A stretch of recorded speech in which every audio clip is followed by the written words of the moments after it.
Session 393. Deleted. Rob noted. Just before the session, Jen said she felt unusually relaxed. Seth said, "Now, Joseph, neither of you should overlook the fact that in one way or another, and regardless of the psychic development, such a crisis point," Rob noted Jen's symptoms. Seth said would have appeared in Rupert's life as a result of personal characteristics, present life background, and past life characteristics. The crisis would have developed on the condition that Rupert tried to use and developed his spontaneous and intuitive abilities on an adult basis. His necessary job was to combine the two, for in him the intuitions and the intellect are both strong. To use his abilities fully, both had to operate smoothly and simultaneously, and give each other freedom and elbow room. Old fears would make him gyrate, panic-stricken, from one method of operation to the other. His abilities to be used fully would inevitably have led him to such a crisis point, or better to such a challenge. Any work of art of his, not an apprentice work, would have led him to the same point. Poetry is the exception, for here, the necessary integration happened early in his career. The poetry was not seen as threatening to the disciplined self. Any work of fiction in which his abilities were at all fulfilled would have brought him to this point. And any endeavor such as the psychic work, which was adopted. In other words, for the personality to use its abilities fully, that challenge would have had to be faced in every instance but the poetry. The crisis would have occurred according to the circumstances and a variety of probabilities, but many of these led in that direction, you see. It would have been a mistake of the most tragic order, however, to shy away from the full development of abilities. Otherwise, there would have been an extremely rigorous personality, with intuition very strong but firmly held at bay, or a highly disorganized, spontaneous personality fritting away its energies without direction. The development of abilities, your introduction to me and the sessions, came because both of you realized that a rigidity was settling in upon you. The pendulum had swung too far over in both of your cases, to a discipline that became static and frozen. There was a boomerang effect on Rupert's part. This would have occurred, however, on the introduction of any strong spontaneous action. The world as idea construction came to him, beside its extrasensory origin, subconsciously with an exploding effect to save him, because he had so put the lead upon his creative activities after rebellions, that he had effectively blacked the intuitive self. Of course, you played a part. He felt relatively free in his spontaneity in the beginning with you, for he granted you superhuman abilities, relying upon what he thought to be almost absolute strength and stability. He did not have to reason, for you would reason for you both. You, therefore, would protect him from the results of his own spontaneity, carried too far, for he never thought in terms of a spontaneity tempered by self-discipline. In Florida, he saw his father as the epitome of unreasoned and uncontrolled spontaneity, which had actually become a hodgepodge of unrelated emotional acts, and he felt you then deserting him symbolically. Here, when you became ill, he saw you were not omnipotent. You could not basically protect him from himself. You had been his in a basic manner, and he saw that you, his director, did not know where to turn. The hidden and bedrock, latent, strong, conscientious self then rose up and took over control, and would not give the spontaneous self then back any of the reins. A strong breakthrough was needed if the personality was to develop its potentials. The spontaneous self, relegated to the underground, then used all of its strength and forced the issue through opening up the psychic channels, which are very legitimate, and in the past had been an unsuspected portion of Ruber's personality. The challenge and the conflict were then set. But without the challenge and the conflict, the personality would have had little chance to develop its potential, particularly in terms of understanding. Your own relationship would indeed have deteriorated to some degree.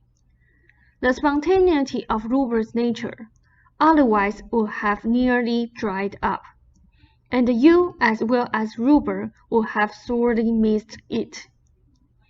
This brings us nearly to the present. It goes without saying that all of this was fueled by past symbols and associations that then emerged. As the psychic development appeared, the overly disciplined self reacted strongly. Now, you react strongly though your activity was not physical. The overly disciplined self could not be hidden now. One part of the self could no longer be dominant at the expense of the other. The physical symptoms represented the conflict as the overly disciplined self again tried to take over the reins. It has gradually let itself fit in now, let itself integrate, and in so doing, the body has been relieved of symptoms. As complete integration takes place, the body will be restored to normal. If the process seems slow, you can be assured that it is a legitimate and steady integration. For nothing but a complete integration would surface if the personality is to achieve its potential. If the personality settled for less, then, true, the conflict would not have arisen. The conflict would have arisen, however, in whatever field the personality chose, except for the poetry. Even in that area, however, it is highly dubious that full potential could be reached. All your parents frightened him, for he saw them as he saw his own father. Often what passed as spontaneity and emotionalism were often unrelated acts of instinctive nature. What seemed to be freedom or free acts were instead the result of unreasoning propulsion. He feared his own spontaneity then was the result of unreasoning propulsion, and in his early years, certainly some of it had been. He could not differentiate and feared his spontaneous self the more, and he saw you fear your parents' behavior. He doubled his discipline and tried to put the lead upon the spontaneous self. For some time he confused true spontaneity with acts caused by blind propulsion. So he could not trust his spontaneous nature. Your mother, for example, says what she thinks often. Ruber therefore thought she was spontaneous. For a while, he did not see the blind panic behind the word or acts. Your father seemed to be earlier highly disciplined. Ruber did not see that the discipline was the result of terror, and was not true discipline. He saw both personalities as frozen. Finally, and he thought, if spontaneity and discipline are both false roads, then where do I go? There is no road and no escape, you see. He identified strongly with both of your parents, for each of them seemed to signify the warring aspects of himself. He identified with each, hating and loving each for that reason. He did not trust you when you told him to free his intuitive self. Now, when the symptoms were bad last year, because he felt you did not trust yourself to be spontaneous in your dealings with him. This is just before your own pendularizations.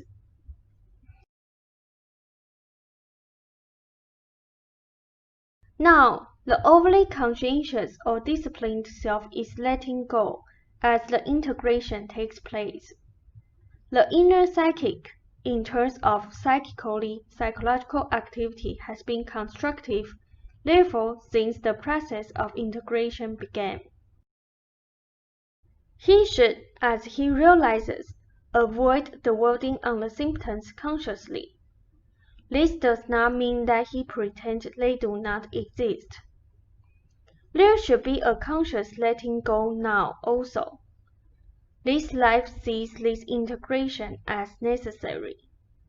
Past lives have involved him with personalities either strongly intuitive or strongly intelligent, highly overbalanced in one category or the other.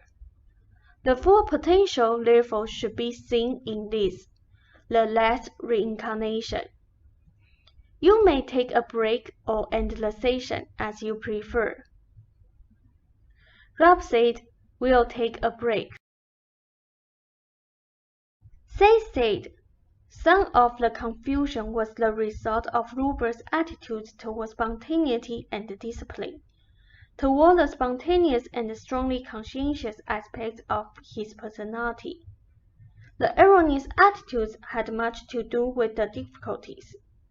He thought of the spontaneous self, his spontaneous self, as joyful, free, intensely creative, but also as somewhat evil, frightening, unreasoning, and liable to lead him to disaster.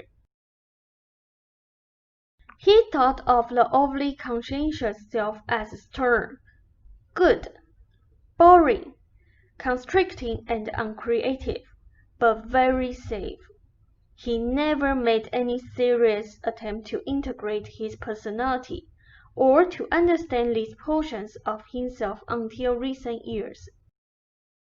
He did not understand that discipline can be an aid to creativity, and that the spontaneous self is good.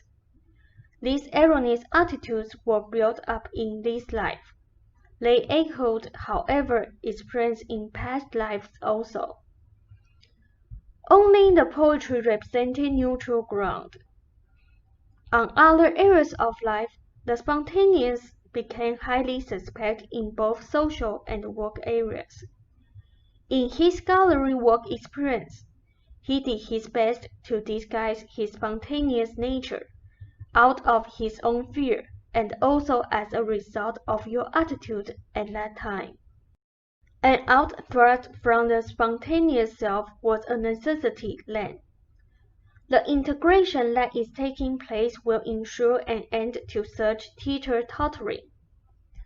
Psycho-cybernetics faithfully followed will ensure the best possible conscious circumstances to enable the process to come to its speediest conclusions.